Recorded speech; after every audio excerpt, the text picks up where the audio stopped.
Ce jour-là, je me suis fait pipi dessus et j'ai dit à ma maîtresse que j'ai marché dans une flaque d'eau. Ce jour-là, c'était en octobre. J'étais dans le rang de ma prof d'histoire. Un garçon appelé Timmy m'a mis une grosse claque et m'a fait tomber mes lunettes pétées. Je lui ai couru derrière lui et je l'ai rattrapé. Je lui ai défoncé la tête. Ce mauvais souvenir s'est passé quand j'étais en 5e. C'était en hiver. Un jeudi, nous faisions du rugby. Un camarade a lancé un ballon. Par réflexe, je me suis baissée. Le ballon a atterri à mes côtés. Je me suis posé une question. À qui ce ballon était destiné ? La fille a dit à la professeure qu'il fallait me retirer du cours, sous-entendu que je ne sais pas rattraper une balle. Je me suis mis en colère. J'ai commencé à me battre. J'ai voulu la faire basculer par les épaules, mais elle m'a attrapé par la queue de cheval et m'a fait tomber. J'allais me relever quand la professeure est intervenue. Je me suis débattue, mais elle me tenait fermement. Elle m'a dit d'aller en vie scolaire avec une dispensée. Arrivé là-bas, je me suis assis sur une chaise pour me calmer. Le surveillant derrière le bureau m'a lancé. Il faudrait t'attacher avec des chaînes. Sous-entendu que je suis violente. Quelques instants après, la CPE est sortie. Elle était blonde. Elle voulait savoir ce qui s'est passé. Je lui ai tout dit. La collégienne est venue, celle qui m'a lancé le ballon, et elle aussi est entrée. Elle a expliqué sa version. À la fin, la CPE a exigé qu'on présente des excuses entre nous. Nous avons exécuté ses ordres et nous sommes sortis avec un surveillant appelé Cyril. Direction le terrain d'herbe derrière le gymnase.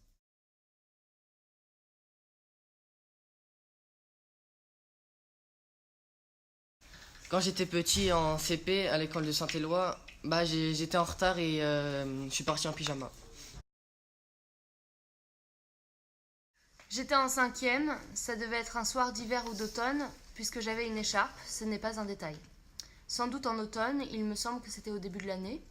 Je sortais de cours, j'étais sur le trottoir pour rentrer chez moi, juste devant le collège, avec 2 amies, Lisa et je ne sais plus. Une autre blonde en tout cas, 3 blondes sur le trottoir. Une bande de filles sont arrivées derrière nous. Étaient-elles 3 aussi? Je me souviens surtout d'une. Elle était en 6e. « Bougez du trottoir, les poufiasses !» J'ai trouvé ça tellement gratuit, je n'ai pas voulu laisser passer, me laisser faire. C'était ce qu'elles attendaient. On s'est poussé, mais quand elles sont arrivées à notre hauteur, j'ai dit « Passez les connasses !» C'est là que ça a dérapé. Une des filles m'a attrapé l'écharpe et a commencé à m'étrangler. Je suis devenue toute rouge, j'ai donné des coups de pied, mais elle ne lâchait pas. Mes copines sont restées sans voix, inertes, impossible de réagir. Comment ça s'est arrêté, je ne me souviens plus. L'année suivante, j'ai changé de collège.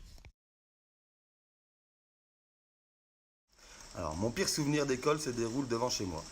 Alors que j'attendais le bus scolaire, à l'arrêt de car, je me suis rendu compte que j'avais encore mes patins. J'ai passé la journée entre honte et rigolade.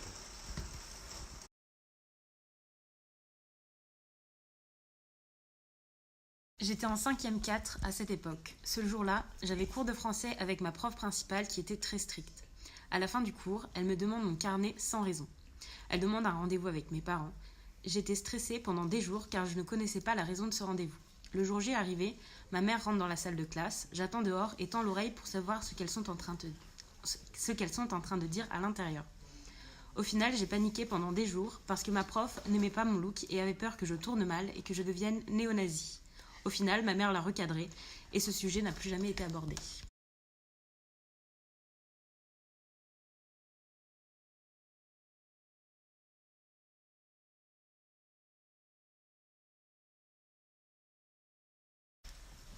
Quand je me suis battue avec un gars pour une meuf et j'ai pas regretté, je l'ai fait saigner.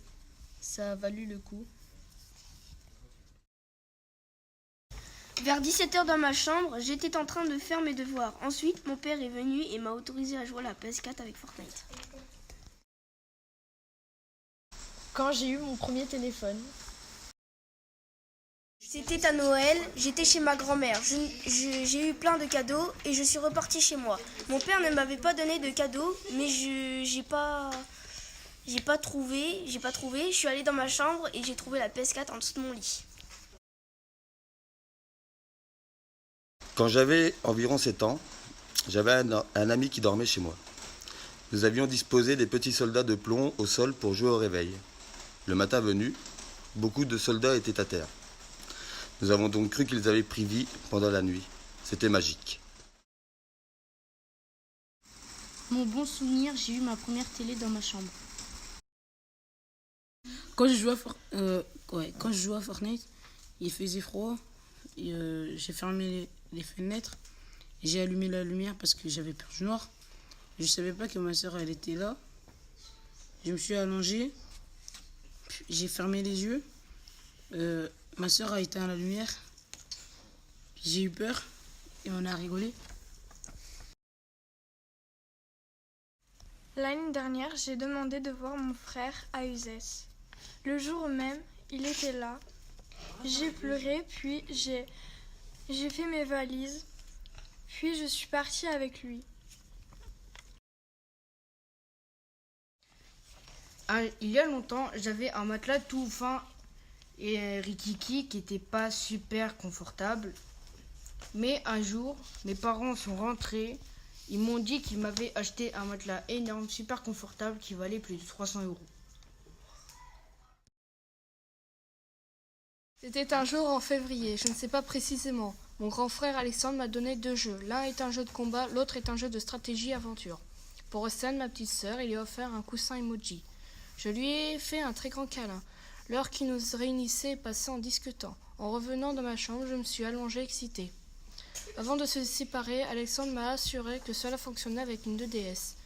J'ai eu un peu de mal à m'endormir car j'étais excitée à l'idée de jouer à ces 2 super jeux vidéo et de l'affronter. L'année dernière, quand j'étais revenu du collège, mon père m'a acheté un setup gaming. J'avais un PC gamer, un écran, un micro et plein de choses pour jouer. On est à l'avant-dernier jour de l'année de seconde. À cette époque, je suis à l'internat.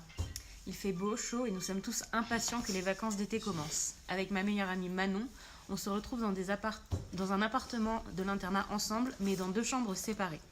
Pour ce dernier jour ensemble, on décide de dormir toutes les 2. L'opération commando commence. On attend 22 heures que les surveillants passent vérifier que tout le monde est dans sa chambre respective. Une fois qu'elle est partie, on transfère le matelas de Manon dans ma chambre et on passe notre soirée à regarder des films. Le lendemain, même histoire, on doit discrètement tout remettre en place avant que les surveillants se lèvent. Ils n'ont jamais rien remarqué.